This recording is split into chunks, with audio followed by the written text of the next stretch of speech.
kafillik degani mohiyat jihatdan moliya o'sha kredit masalasi moliyaviy ishonch kafolatini beruvchi shaxs hisoblanadi va u asosiy qarz shartnomasida, ya'ni kredit shartnomasida to'g'ridan-to'g'ri ishtirok etmaydi, balki alohida kafillik shartnomasi asosida javobgar bo'ladi. Kafillik shartnomasida o'zini bandlari bor. Bu bandlar nimadan iborat? Ya'ni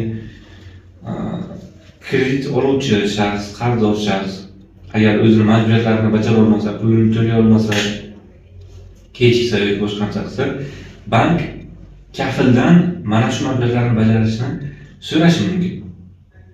So'rash degani sudga murojaat qiladi yoki o'zidan so'raydi, o'zi bajarmasa, kafil добровольно bu narsani bajarmasa, keyin sudga murojaat qilib, sud orqali talab qilishni boshlaydi. Bu paytda eng muhim jihat